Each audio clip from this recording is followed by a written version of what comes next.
What's up, watch people? Tony from Tony's Timepiece Review, and I want to say welcome to Watches and Wonders 2022. That's what I'd be saying if I was actually in Geneva, Switzerland at Watches and Wonders 2022. But I'm not. I'm in Burbank, California. And I know everyone's talking about Rolex and the new Rolex releases and all the disappointment. Every year it's the same thing: disappointment, disappointment. Then of course certain models become more collectible and then everybody loves them again. So it's nothing new. I'll talk about Rolex, but first and foremost, I am wearing my Nomos Club Campus. I just put a orange rubber strap on it. Kind of goes with the small second hand there. I like the strap it came on, but I wanted to add a bit of color, so I bought orange rubber. It's not silicone, it is rubber. There is a difference. And I bought a red alligator and a gray alligator for it as well, but the orange just pops and it's more fun. So that's what I'm wearing right now. And I just wanted to talk about the new Patek Philippe 5226G-001. It's the Calatrava, the new Calatrava, and I'm super stoked. That's a Grail watch for me. I've loved the Calatrava for as long as I can remember about loving watches. I always wanted one. I actually had a knockoff one about 20 some odd years ago. You know, back then I couldn't afford one. I can't afford one now, you know. They're, you know, brand new, $40,000, and I'm going to talk a little bit about that watch. And you know, so it has the Clou de Paris hobnail on the case sides, which is kind of new. The watch itself, I have it up on my screen over here, so if you see me kind of looking around, I'm looking at it right now. It's beautiful 18 karat white gold case. Has syringed hands. It's an all new design for the Calatrava, which I really like. It's looks more like a tool watch, like a pilot watch. It has a sort of textured gray dial with applied Arabic numerals, and it has lume as well, which is a gray type of lume, which looks cool. And it just has a really cool textured finish to it. Transparent case back, sapphire crystal, of course, and their in-house movement. And I believe the rotor is a 24 karat gold rotor. My screensaver just came on, so I'm gonna put it back on, sorry. So, and that's what I'm watching. So, again, it looks like a tool watch. It has tan accents on it, so it's like a black and tan, which I really like. It has syringed hands. I don't know if I said that. It looks more of a vintage style watch. Just really sort of basic, but there's something about the Calatrava that I've always loved.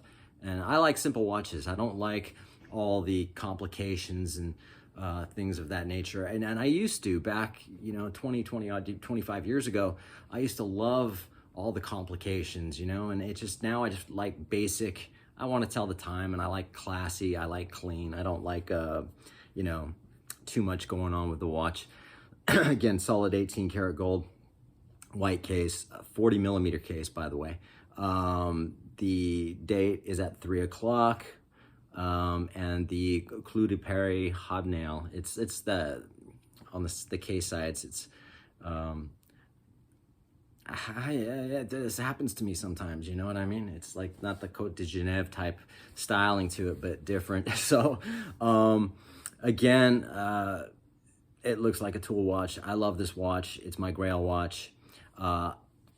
Maybe if I sold some more songs, I would be able to afford to buy it, or if I sold my watch collection, but or part of my watch collection, then I could get it. But as of right now, it's not in the cards. But we'll see, you know, see what this year brings. But positive thoughts again.